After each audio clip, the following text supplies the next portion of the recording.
Hey, shalom, shalom. How you want to wab? Anakna waha ay barisha Allah walakim la'atam.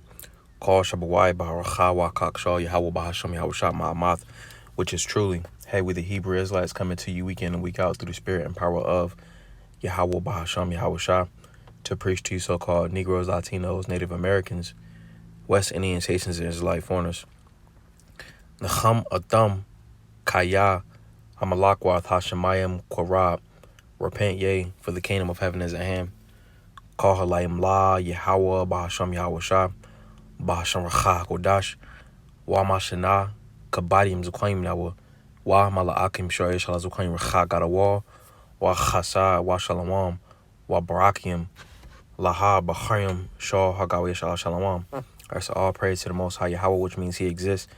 Bahasham, in the name Yahweh Shai delivers.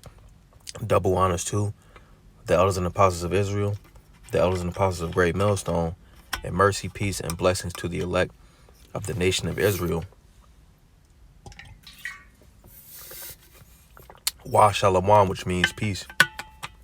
Alright, so today I wanted to go into the screenshot that I took when I was, going through some different websites, but I wanted to get this particular point. It says biblical Hebrew words tell stories. It says these stories take us full circle back to point one. The King James 𐤏𤤁𤐓𐕗, which when you go into James is pretty much the gray-sized way of saying Jacob, which is he supplants or supplanter. All right. So 𝐤𝐻𝐿𝐴𝐻𝐿𝐴𝐻𝐿 or 𝐤𝐻𝐿𝐴𝐻𝐿𝐴𝐻𝐿 and other translators for all different translated versions in all languages, which I just wanted to get the point going to the 𝐤𝐻𝐿𝐴𝐻𝐿 translation. All right, because that is the most accurate one. But it says after the parentheses ended up using multiple words in English to translate one biblical Hebrew word, or echad ibariyeth dabar, one Hebrew word. The result is that sometimes we end up with a jumble of foreign language words that don't seem to make sense, and that's the spirit, because that's essentially what the scriptures go into. All right, and what we'll notice is when we go to in scriptures like Barashith chapter 11 and verse 1 through 9. Salak Barashith chapter 11 verses 1 through 9, going into Babal, which comes from Balal, Mayam Balal, which goes into mixing and confusing and also fading away. All right. But when you go back to that pure tongue, Sirach chapter 1 and verse 1, the prologue of Sirach, it talks about how it's more power. All right, and we can see that right here. It says ended up by using multiple words in English. So basically, I'm gonna read it again. It says multiple words in English to translate one biblical Hebrew word, and that's the spirit, because one word does give you a story. You see, that's why brothers will go into. You take a word and you can break it down with a lot of precepts. You see, because like one word by Barith will take a lot of words in English, and that's because in Hebrew you say one word and it's more powerful. All right, than in English or any other language, you got to say a whole bunch of words, and that's because Hebrew is the most powerful language.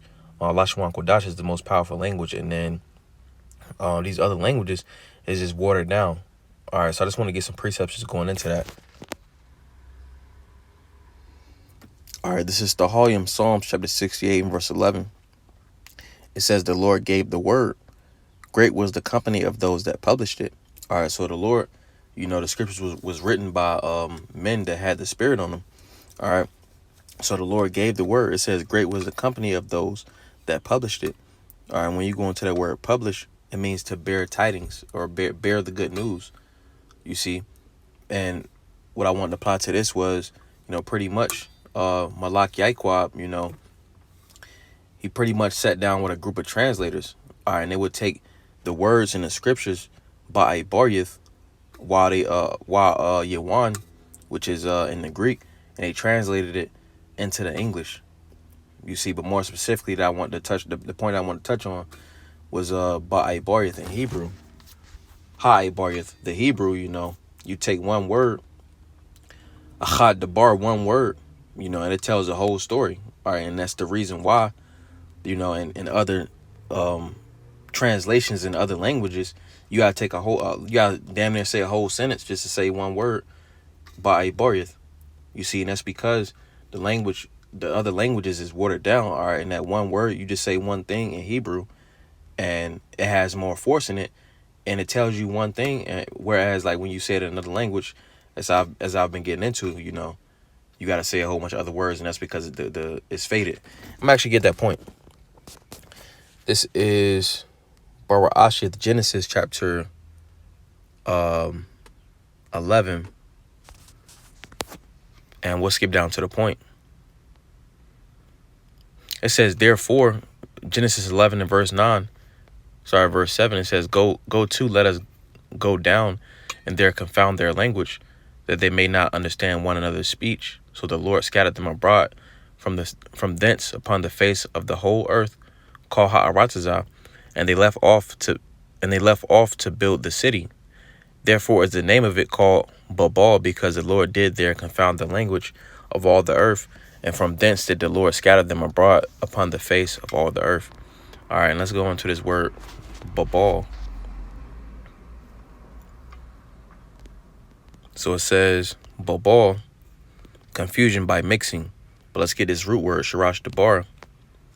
It says to mix, mingle, confuse, confound. Let's go down to the Strong's definitions. It says, especially with oil by implication, to mix, to fodder, anoint, confound, fade, mingle. So pretty much these other languages is faded, and that's the reason that you got to have a whole bunch of different words just to break down one Hebrew word. All right, because these other languages are weak. All right, let's just get that point. This is Bon Sirach chapter 1 and Bon Sirach chapter 1 and verse 1, and we'll skip down to the point. It says, wherefore let me entreat you to read it with favor and attention, to pardon us wherein we may seem to come short of some words which we have labored to interpret, going into that great company that published the scriptures. You see, it says wherein we may seem to come short of some words, all right, which we have labored to interpret, because you got to take a lot of words in English just to get one word. All right, because you could say a sentence like 𤤏𝐻𝐻𝐷, what are you doing? That's 3 words by 𝐤𝐵. Whereas in English, you gotta say, what are you doing? That's 4 words. All right, which you can get a better example than that, but that's just an example. All right, that was 3 words in Hebrew. Then you got a 4-sentence word in English. But then even when you go into the scriptures, you'll go into like the what it says in Hebrew, and then in English it'll be, you know, way more than what it will be in Hebrew. I'm gonna get an example. So let's go back to this.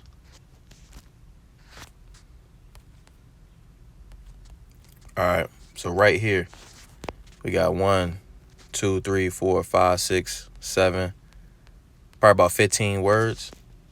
This is verse 9. About 15 words. And in English, it's probably about 25. Let me see. 1, 2, 3, 4, 5, 6, 7, 8, 9, 10, 11, 12, 13, 14, 15. Yeah, I'm already at 15 halfway through the sentence. But in Hebrew, it would be only about 15. Whereas in English, it's about 30, 20 to 30. You see? And that's because it has more power in it. You see? I just want to get that example, you see, because I was going through, like I said, different websites and stuff like that, and just had that point up there, so I wanted to bring that out through the spirit. So 𝐤𝐻𝐻𝐷, 𝐤𝐵 as well. That was a beautiful edification through the spirit. 𝐤𝐻𝐻𝐷, 𝐤𝐿𝐷, 𝐤𝐿𝐷, you all have a good day. Shalom.